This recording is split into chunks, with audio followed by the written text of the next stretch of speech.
Yevropa Ittifoqi 450 million inson, 27 davlat. Bu davlatlar har xil tilda so'zlashishadi. Turli qadriyatlar, turli tarix, hatto alohida armiyaga ega.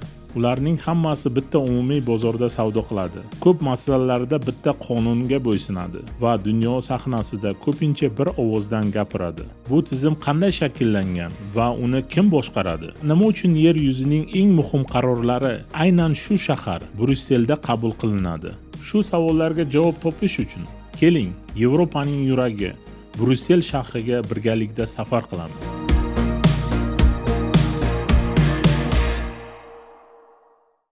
Biz Yevropa Ittifoqi davlatchiligi yuragi hisoblangan Belgiyaning Brussel shahridamiz.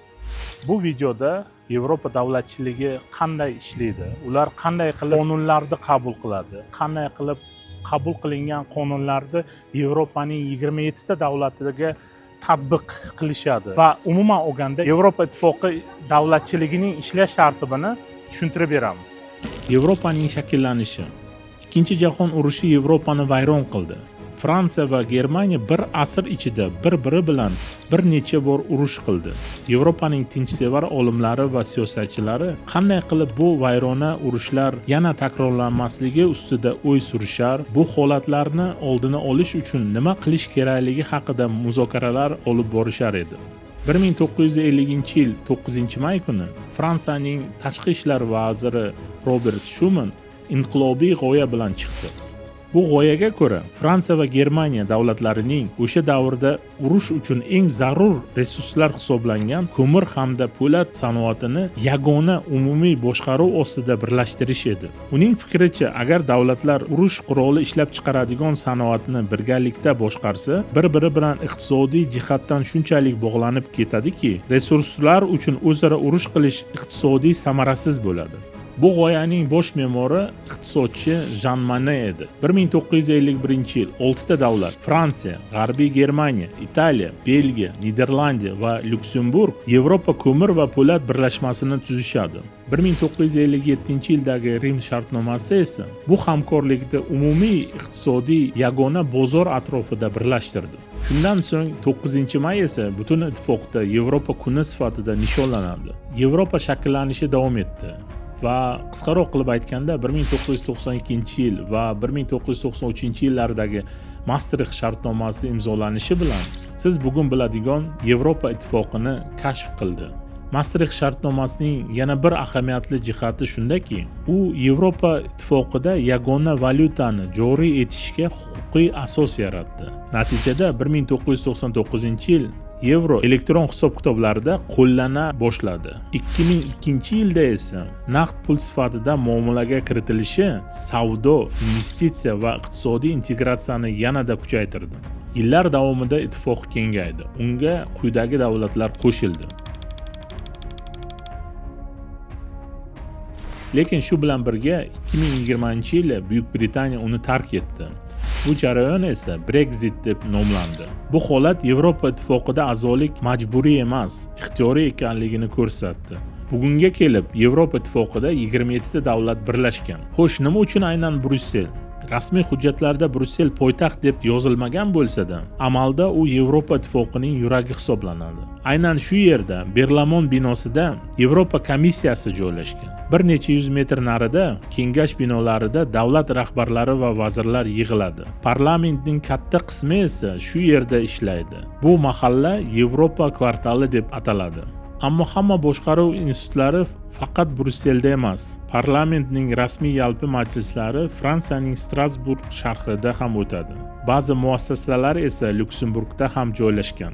Men bu ko'chalarda Yevropa komissiyasi va parlament binosi bilan tanishar ekanman, bir narsani aniq his qildim. Bu yerda qabul qilinadigan qarorlar Lissabondan tortib Helsinkigacha umuman olganda yuzlab, millionlab odamlarning hayotiga ta'sir qilishini angladim. Masalan, bir kichik holat. Oldinlari har bir uyali telefon brendining o'z porti va unga tushadigan simlari bo'lardi. Insonlar telefon modellarini o'zgartirganda esa unga qo'shib yangi zaryadlovchi simlarni ham o'zgartirishga majbur bo'lgan. Shu binolarda qabul qilingan birgina qaror Yevropa ittifoqida sotilayotgan telefonlarning universal zaryadlash porti bo'lishi, ya'ni biz bilgan Type-C portining rivojlanishiga olib keldi. Hozirda telefonlar iPhone va Samsunggacha bir xil zaryadlash porti orqali quvvatlantirilsa bo'ladi. Endi eng muhim savol: Yevropa ittifoqini kim boshqaradi? Javob kutilmagan bo'lishi mumkin, lekin u juda oddiy. Boshqaruv birgalikda va u hammaning roziligi bilan bo'ladi. Hokimiyat 4 ta boshqaruv instituti o'rtasida taqsimlangan. Birinchisi Yevropa komissiyasi. Uni ittifoqning hukumati yoki hokimiyati deb tasavvur qilish mumkin. Uning 3 ta asosiy vazifasi bor.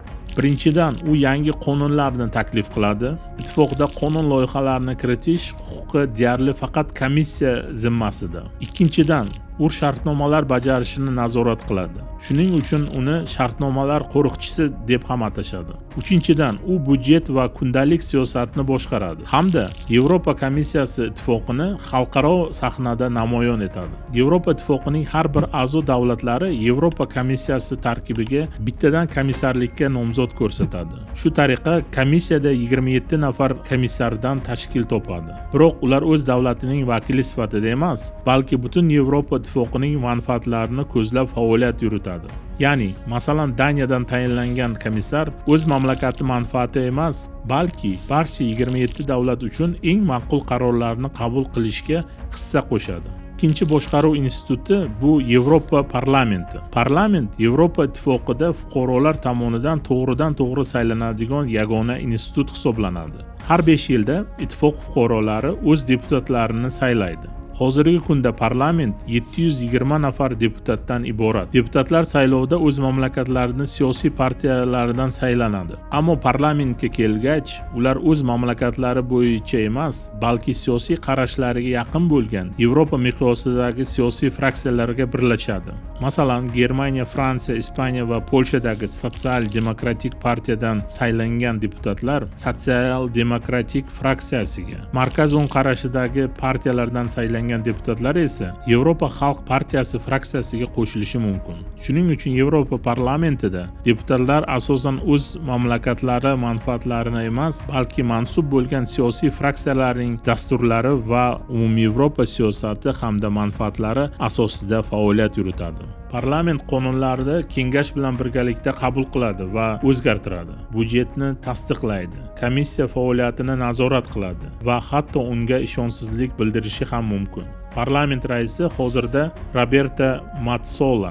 Qizig'i shundaki, parlament bir joyda emas, komissiyalar Brusselda ishlasa, rasmiy yalpi majlislar esa Strasburgda o'tkaziladi.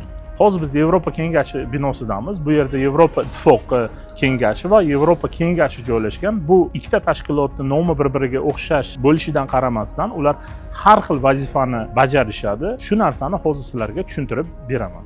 Endi 3-boshqaruv instituti kengash haqida gaplashsak. Bu nom bilan bir-biriga juda yaqin, lekin 3 ta turli tashkilotlar faoliyat yuritadi. Birinchisi Yevropa ittifoqi oliy kengashi. Bu 27 davlat yoki hukumat rahbarlarining uchrashuvi. Aynan shu yerda eng yuqori darajada sammitlarda ittifoqning umumiy yo'nalishi va ustuvor vazifalari belgilanadi va qabul qilinadi. Ammo e'tibor bering, Yevropa kengashi qonun qabul qilmaydi. U Yevropa ittifoqining asosiy siyosiy yo'nalishlari va ustuvor vazifalarini belgilab beradi. Shu binoda Yevropa davlatlari rahbarlari kirishadi va boshida rasm va video olishgandan keyin matbuot xodimlari bu xonadan chiqarilishadi.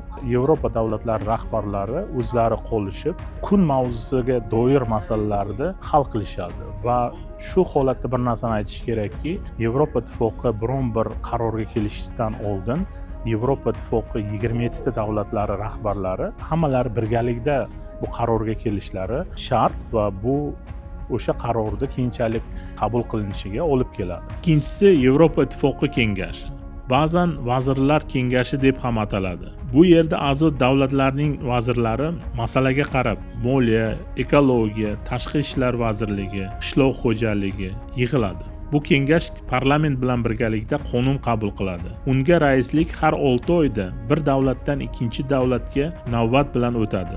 Va uchinchisi, eng e'tiborli jihati, Yevropa kengashi degan alohida tashkilot ham bor va u Yevropa ittifoqi tizimiga umuman kirmaydi. Yevropa kengashi 1949-yilda tuzilgan. Strasburg shahrida joylashgan. 46 ta davlatni birlashtiruvchi mustaqil tashkilot bo'lib, uning vazifasi inson huquqlari, demokratiya va qonun ustuvorligini himoya qilishdan iborat. Mashhur inson huquqlari bo'yicha Yevropa sudi ham aynan shu tashkilotga tegishli. Yevropa ittifoqida qonunlar qanday qabul qilinadi? Birinchi qadam, Yevropa komissiyasi qonun loyihasini taklif qiladi. Ikkinchi qadam, bu loyiha parlament va kengashga boradi. Ularning ikkalasi ham uni muhokama qiladi. Kerak bo'lsa o'zgartiradi va qabul qiladi. Bu ikki tashkilot tomonidan yakdillikda qaror qabul qilinishi shart. Agar faqat biri ma'qullasa, qaror qabul qilinmaydi. Natijada qabul qilingan qaror Yevropaning 27 davlatida kuchga kiradi va bir xil amal qiladi. Shu ikkita asosiy institutning yakdillikda qaror qabul qilish tizimi Yevropa ittifoqining haqiqiy mexanizmi hisoblanadi. Oliy kengash yo'lni ko'rsatadi. Komissiya taklif kiritadi. Parlament va kengash esa birgalikda qaror qabul qiladi. Xo'sh, bu nima uchun bizga qiziq? Yevropa ittifoqi tarixdagi yangi siyosiy tajribalardan biri. U bir paytlar bir-biri bilan urushgan davlatlar manfaatlaridan bir qismini ixtiyoriy ravishda voz kechib, hamkorlik yo'lini tanlash, qaror qabul qilish va birgalikda faoliyat olib borish imkoniyatini ko'rsatadi. Bu tajribadan biz nima olsak bo'ladi? Qo'shni davlatlar umumiy iqtisodiy manfaatlar yo'lida integratsiyani kuchaytirilishi, mavjud resurslarni o'zaro uyg'unlashtirilishi va foydalanishi bugungi geosiyosiy taranglik sharoitida muhim ahamiyatga ega. Chunki kimdirda suv resurslari, kimdadir ulkan agrar imkoniyatlar, kimdadir mehnat resurslari va umumiy tajriba bor. Bu imkoniyatlarni birlashtirish kelajakda umumiy rivojlanish va xalqlarning farovonligiga olib kelishi mumkin.